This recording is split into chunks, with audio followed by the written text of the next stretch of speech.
you guys know, I am on vacation as you're watching this, but on this Wednesday, I've been recording all these top 10s to post for you guys while I'm gone, and now we have the cornerback list, which I updated, I think, 14 days ago as I will be posting this, and there are so many good guys coming out. Rookie premieres, red zone royales, golden tickets in the game. We've had fan appreciation cards, so many top 10 corners that need to be, or so many corners that have absolutely just moved up in this top 10. But if you guys enjoy videos like this, I do gameplays as well, everything Madden Ultimate Team. Make sure you hit that like, hit the subscribe. Let's just jump into number 10 here. So at number 10, I got my man Ty Law. I think Ty Law is a super underrated card. Fan appreciation cards come with infinite 0 APs, it feels like. Basically, that's what it feels like. But 98 speed, 5'11 is a little bit like, eh.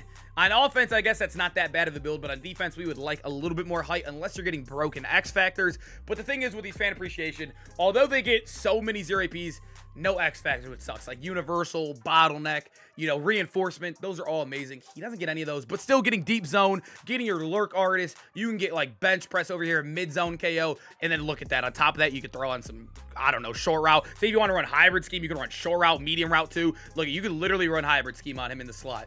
It's insane. Like, this card is absolutely amazing. Charge up X factors on him too. He's an LTD going for 400K. They quick sell for 350. So a great rental card this late in the year if you are saving coins for rookie premiere.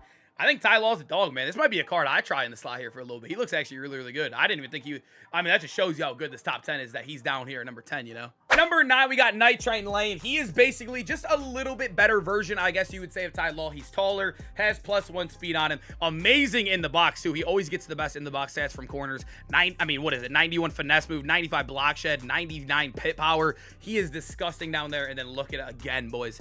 I wouldn't say his is as good, but you could run him definitely really hybrid, right? You can run deep route right here, medium route, and then run like your pick artist. And then you come to this box, you can run your deep out zone, you can run the mid zone, and then flat zone. So you can get every single zone KO on him. You can get medium route, deep route, pick artist, and then also, it would have been insane if you got short route right here. So the only KO you're missing is short route KO. That's actually disgusting. In a hybrid scheme, he's absolutely amazing. It just sucks that he can't be much higher in this list, despite having the inbox stats, all the KOs, because he doesn't get X factors. X factors are broken, and they're slamming him on every DB. You kind of feel like you're a little bit behind if you don't have them now, right? Number 8, we got Tariq Woolen, and this is a card that is free, and I'm already seeing so many of them out there. Obviously, people are grinding the season pass. He's 99 speed, 6'4". He is one of the tallest guys on this list. Obviously, a giant. He's going to be amazing in Madden's to come, being a younger player in the league, and just Madden blesses tall players all the time. But as you guys know with him, no X factors built in, which really sucks. No charge of X factors, which is annoying as well. But when we come to the abilities, he gets 4 0 APs, and being 6'4", 99 speed, I think you got to respect that as well. Although it's not as OP as the guys below him, I think the build, you could definitely fit him in other spots, missing a little bit more like abilities, right? Like if you want to run a strict zone scheme, I think he's better than the other 2 guys below him. But at the end of the day, no matter what you want to do, he's amazing. You can run both man and zone with him. Deep route, I definitely think he's better in zone because you're not getting bench press, or you're not getting like one step ahead, I guess you could say. But actually, you are getting one step ahead. You can run one step ahead, deep route. Yeah, I mean, I guess he's really good in that too, but I think you can run him however you want. It just sucks that in man, if you don't have like, you know, universal or at least bottleneck, you feel a little behind. But Woolen, I think, one of the better zone corners in the game. He has to be in the top 10, no matter what. At number 7, we got my guy, Terrion Arnold. I am recording this, like I said, before I go on vacation, so these cards aren't out yet, but we know all their abilities. He gets charge up X factors, so this is why he's at least somewhere on the list. I will say, we have a lot of bottlenecks for that built in now. We even have safety with it. His bottleneck is built in. The thing with Terrion Arnold, though, that's holding me back a little bit, though, is like I said on a couple of other cards and a couple other videos, is that with universe or with bottleneck, you want to at least have like reinforcement and like one step ahead, or at least universal coverage with that. But he's not getting any other X factor. So realistically, with the 3 other 0 APs you're gonna get, I don't know which would be the best. So with bottleneck, to fully maximize him, you got to run man coverage, right? It doesn't work as good in zone, so you'd have to run one step ahead. Probably deep, the deep zone KO wherever it's at. I think, yeah, he gets the deep route zone, the deep route KO right here, and then medium route KO. So you are missing like the short route KO, but it just sucks he doesn't get like, I don't know. You need one step ahead, you need deep, and then you probably need medium as well. It just feels like he's missing a little bit compared to other cards in the game. And now that I'm looking at my guy Mikey's list, I don't even see medium route KO. And if he doesn't even have that, I think you can argue a little bit lower on the list. But I'm guessing he has that discount. There's no way. Hopefully Mikey just missed it.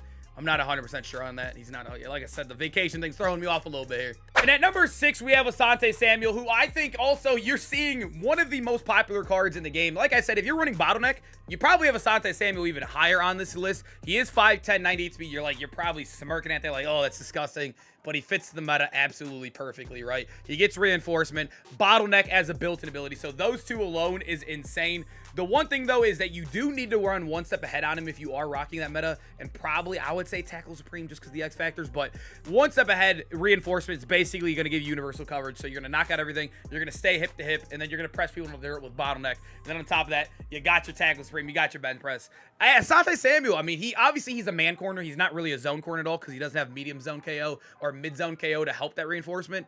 He's insane. He's a top 3, 4-man corner in the game, and I think that has to carry him somewhere on this list. The only thing that I can't rank him really higher because he's not really that good of a hybrid card, and he's not really good zone card at all. You know what I mean? So I can't put him too much higher in the list.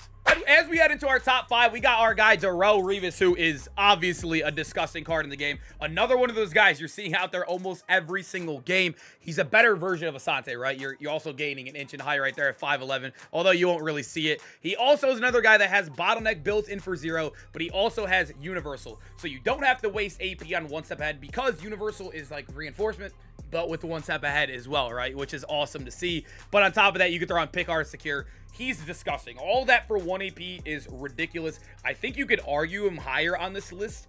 I think you could definitely put him over number 3 depending on how you play. But I think number 3 has some intangibles that you can't really replace. But Revis, must have. He's got to be in the squad. You got to find somewhere for him on the roster. Number 4, we got Mark Bavaro, and he's a hard one to rank for me, man. He really is, because I think he is one of the best zone corners in the game. I think he could be very, very good in man as well if you are playing him a certain way. He is 6'4", so tied for the tallest guy on this list, 99 speed. He's basically Woolen with better abilities, right? So when we come to, and when we look at strictly zone, you're getting reinforcement in your mid zone, so you're going to basically have universal out there. That's what it feels like, right? You're going to get all your reaction time boosts, and you're going to knock out everything while also being good in the run game. You're going to defeat blocks, and then you can run your lurk artist, your avalanche, whatever you want.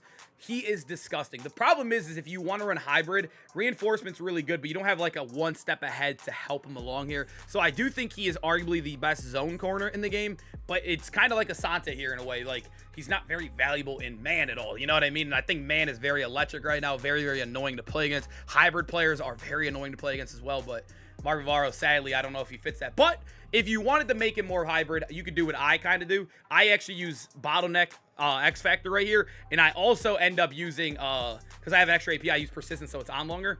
I guess you could do that as well, like how I do it. It makes him a little bit better, but I think this card's amazing. Number 3, we got our man Charvarius Ward, the hybrid demon. Absolute hybrid demon. This guy could play both sides of the ball. He can play every meta. You can run the 2-man under meta, the bottleneck meta, the cover 0, and also he's amazing in zone. And let me show you guys why. It comes down to the X factors or the built-in abilities down here. You can run universal. That's the zone one, right? That's what you want to run in zone. But if you're running any sort of man, spend the 1 AP on bottleneck. Bottleneck is broken. It's absolutely broken. And then on top of that, you could still get your 1 step ahead right there for 0 AP. You can get your deep route KO, your medium route KO, and then you can run bench press right here. I don't think you really need short route KO over bench press because bottleneck isn't going to really allow people to throw terrible short routes anyways. But Charvarius Ward is disgusting. Built-in pick artist too. I forgot to mention that as well.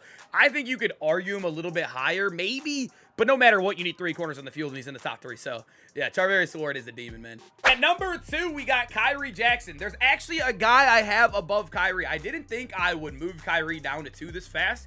But number 1 is, like, I don't know what they're doing. It's like EA is feeding this game right now. We'll get to it here in a second. But Kyrie Jackson, 6'4", the tallest, or tied for the tallest with Bavaro and also Woolen. I think he's kind of going to be another Woolen if you think about it. Another young corner.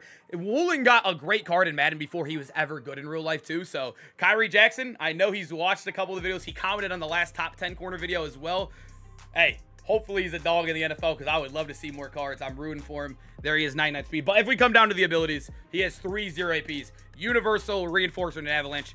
Don't use Run Silver. That's stupid. I don't even know why you'd ever use that. But Universal, Reinforcement, and Avalanche is ridiculous. And then on top of that, you can get your pick artist. And then I don't even know what else you want to run down here.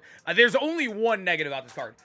And I think the only thing, well, obviously, if he got Bottleneck as well instead of Avalanche, he'd be number 1 corner in the game by far. I think that's the only thing holding him back is that he doesn't get Bottleneck, and that's the most broken ability in the game right now.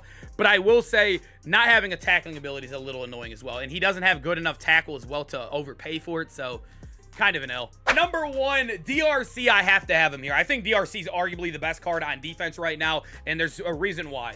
Look at his 2 built-in abilities. Those are built in, by the way. Yes, both 0 AP. He is Universal, 1 step ahead, KO everyone's field, and also Bottleneck while being 6'2".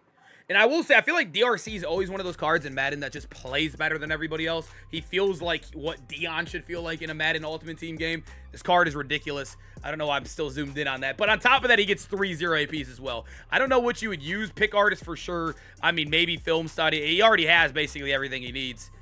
The only negative with him as well is that he doesn't get tackled. But like I said, I would rather have the bottleneck right here over having the reinforcement avalanche that Kyrie gets. You know what I mean? I think that is OP when you throw it on a tall corner as well. You're getting the Reva stack on a tall guy. It's insane. Boys, I hope you guys enjoyed the top 10s lately, man. Make sure you go check them all out. I'm posting a bunch of them while I'm on vacation. I'm hoping you guys are still enjoying the game. We're so close to college football and also Madden, so I hope to see you guys in those videos once we get there. And I'll see you guys in the next one. Peace out, boys.